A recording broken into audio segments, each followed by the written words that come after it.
Hello, everyone, and welcome back to English Podcast Every Day. I'm Alex, and I'm so glad you're joining us again. And I'm Sarah.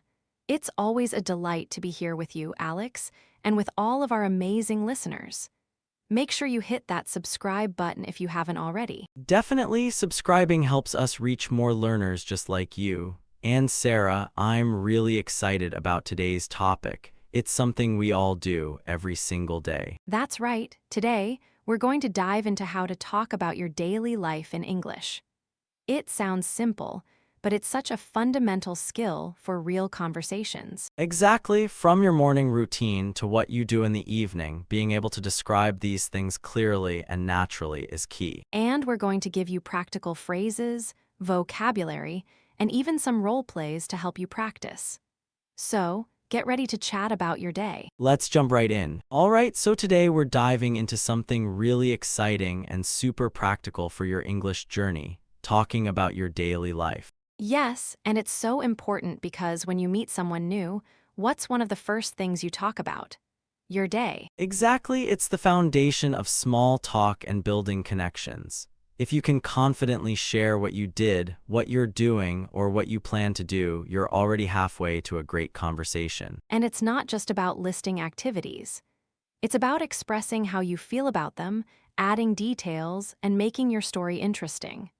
For example, instead of just saying, I ate breakfast, you could say, I whipped up a quick breakfast of scrambled eggs and toast this morning. Ah, whipped up, that's a great phrase right there. It implies making something quickly and often with a bit of improvisation.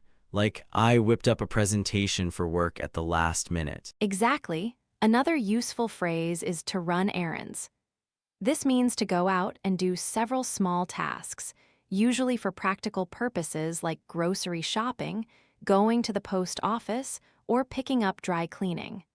My Saturday mornings are usually spent running errands. That's a classic, and it's much more natural than saying, I went to the store, then the bank, then picked up my clothes. Running errands bundles it all together. How about to unwind? This is perfect for talking about your evenings. Oh, I love to unwind. It means to relax after a period of work or tension. After a long day of recording podcasts, I love to unwind by reading a good book or watching a silly sitcom. That's a great example, Sarah. And finally, let's talk about catching up on. This phrase is incredibly versatile. You can catch up on sleep, catch up on emails, or catch up on your favorite TV show. Yes, it means to do something that you haven't had time to do recently.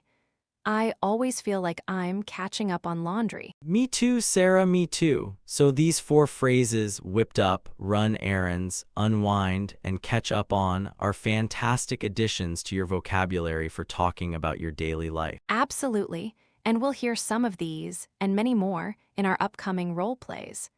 Are you ready to hear some real-life conversations, Alex? I'm more than ready, Sarah. Let's get into our first scenario. All right, everyone, now let's hear a real conversation. Listen closely for those key phrases we just learned. Here's a chat between Michael and Nicole about their weekend plans and how they manage their daily lives. Hey Nicole, how was your week? Looks like you're still at the office. Oh, hey, Michael. Yeah, just finishing up a few things. It was a pretty busy week, to be honest. I feel like I've been running around all over the place. I know that feeling. I'm looking forward to the weekend to finally unwind a bit. What are your plans? Well, tomorrow morning I have to run a few errands. You know, grocery shopping, drop off some dry cleaning. The usual Saturday stuff. Ah, the joys of adulting. I've got some errands too, actually. And then I need to catch up on some sleep. This week has been exhausting. Definitely. I'm planning to catch up on a new TV series I started. And maybe read a book. Just some quiet time. Sounds perfect. I might try to whip up something new for dinner on Saturday. I saw a recipe for a spicy chicken curry I want to try. Ooh, that sounds delicious. I'm not much of a cook, but I admire people who can just whip up amazing meals. It's all about practice. My kitchen often looks like a disaster zone afterward, but it's fun. What about Sunday? Sunday, I'm hoping to go for a long walk in the park. get some fresh air. It really helps me unwind before the work week starts again. That's a great idea. I should do that too. I usually spend Sunday catching up on emails or preparing for the week ahead, but a walk sounds much better. It's important to have that balance, right? Not just work, work, work. You need to recharge. Absolutely. Well, I should probably head out. Have a great weekend, Nicole. Hope you get to unwind and catch up on everything. You too, Michael. Enjoy your curry making and your sleep. All right, everyone, welcome back. That was a great conversation between Michael and Nicole. Now, let's break it down and unpack some of the fantastic language they used. That was such a natural sounding chat. I loved how they subtly reinforced the phrases we just learned. Nicole mentioned feeling like she'd been running around all over the place. That's a great way to describe being extremely busy, isn't it? Absolutely, Sarah. It paints a vivid picture of constant movement and a lack of spare time. A B1 learner might say, I was very busy, but running around all over the place elevates it to B2 or even C1, showing more descriptive power. Exactly, and Michael's response, I know that feeling, is perfect for showing empathy and relating to someone's experience. It's short, common, and very natural. Then Nicole said, the joys of adulting. This is a fantastic, slightly sarcastic phrase. Adulting is a relatively new, informal term that refers to carrying out tasks typically associated with being a responsible adult, like paying bills, doing laundry, or running errands. It implies these tasks aren't always fun. Yes, it perfectly captures that feeling, and it's a great example of how language evolves.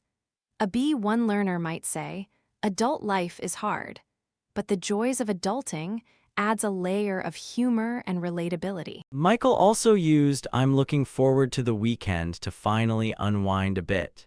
This is a classic phrase for expressing anticipation for relaxation. And Nicole's line, I'm not much of a cook, but I admire people who can just whip up amazing meals, is a wonderful way to express a personal limitation while also giving a compliment.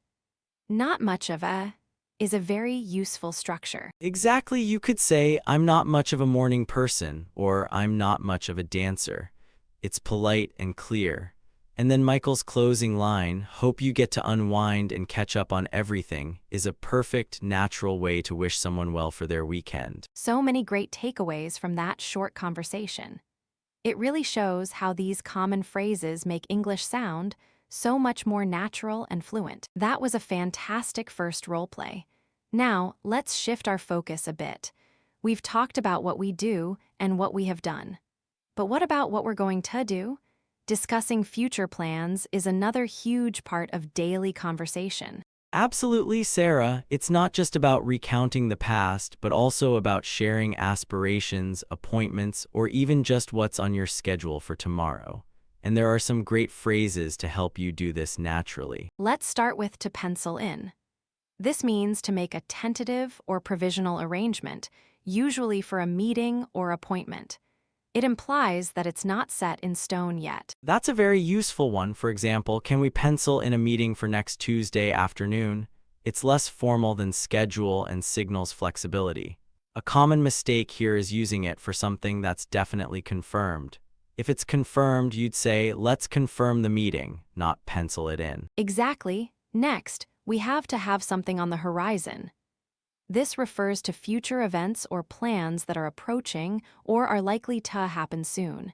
It gives a sense of anticipation. Oh, I love that one. I have a big project on the horizon at work, or there's a vacation on the horizon for me. It's much more evocative than just saying, I have a big project coming soon. Learners sometimes misuse this by applying it to something very immediate like, I have lunch on the horizon. It's usually for bigger, more significant upcoming events. Good point. And how about to be tied up? This means to be busy or occupied, making it impossible to do something else. It's often used when declining an invitation or explaining why you can't do something. Yes, it's a polite way to say you're unavailable. I'm a bit tied up with work this week, so I can't make it to the party. You wouldn't typically say, I'm tied up with relaxing, because it implies an obligation or a task. It's about being constrained by something. That's a key distinction, And finally, let's look at to get around to something. This means to eventually find the time to do something that you've been intending to do. It suggests a task that has been pending for a while. Perfect. I really need to get around to cleaning out my garage. Or, I still haven't gotten around to watching that new movie. The mistake here is often using it for something you just decided to do. It's specifically for something you've been putting off or meaning to do for a period of time. Fantastic. So, to pencil in, to have something on the horizon, to be tied up, and to get around to something.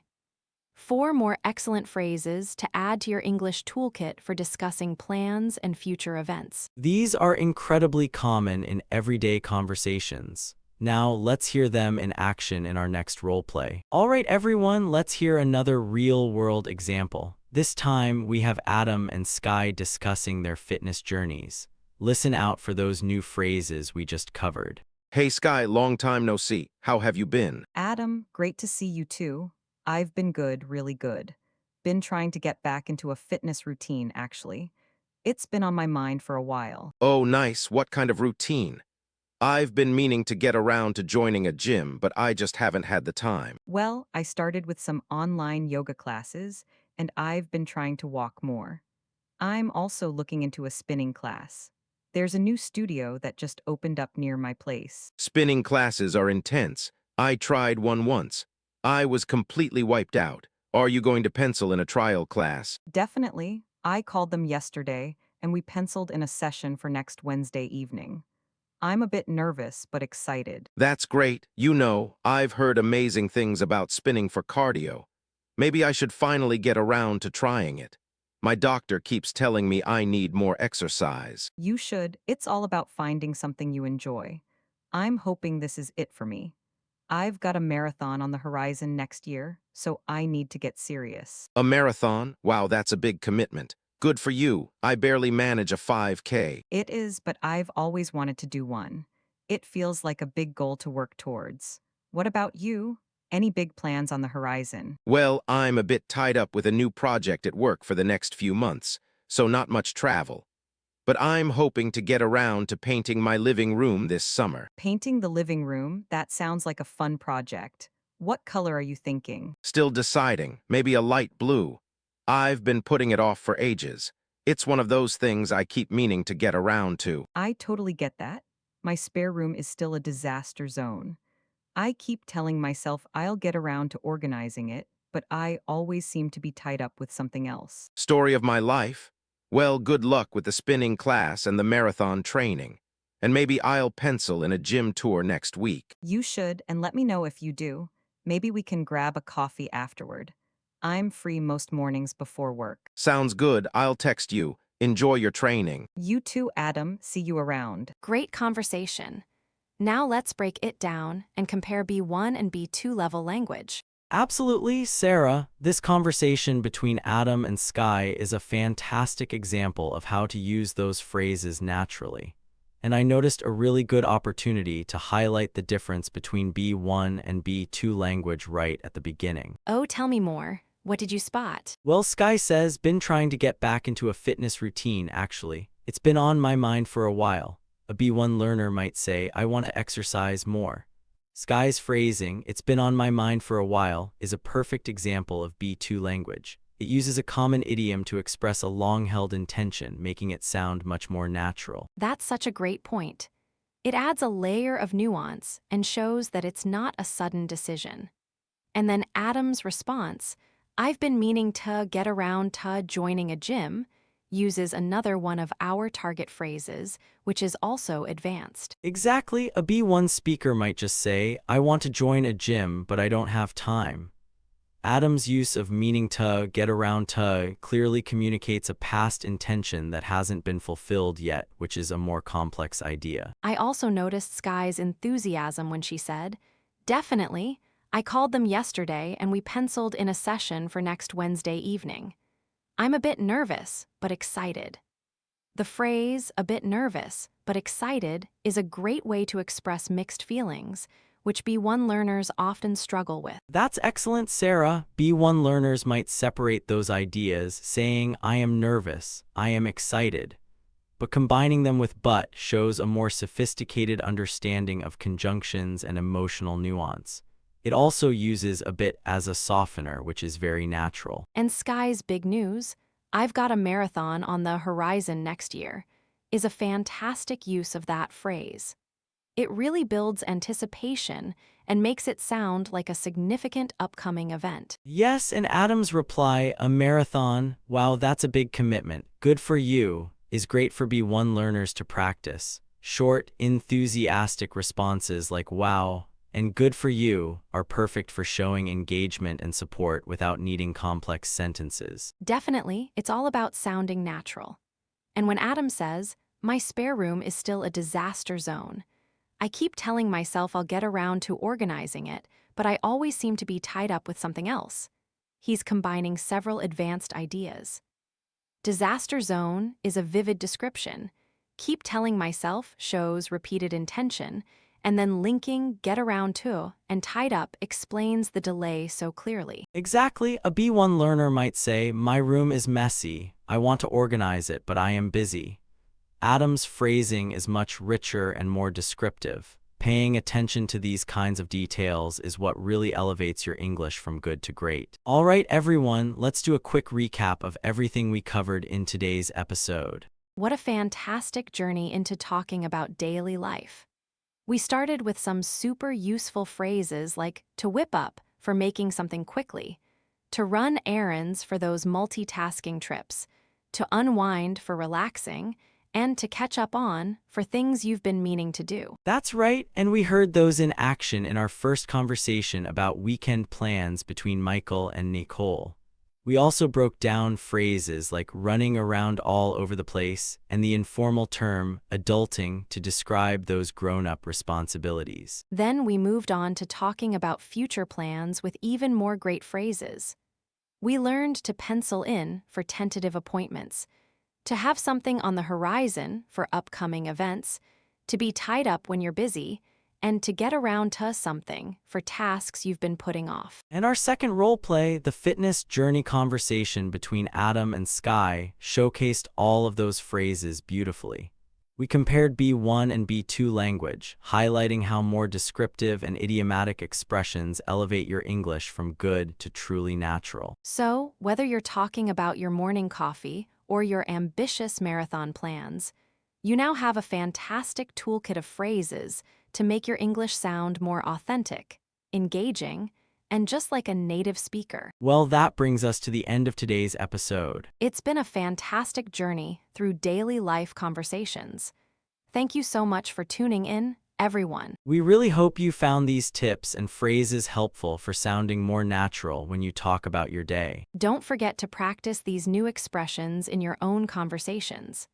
And if you enjoyed this episode, please hit that like button, subscribe to our channel, and leave a comment below telling us what topics you'd like us to cover next. Your feedback helps us create content that truly helps you improve your English. So keep practicing, keep learning, and we'll see you next time on English Podcast every day. Bye for now.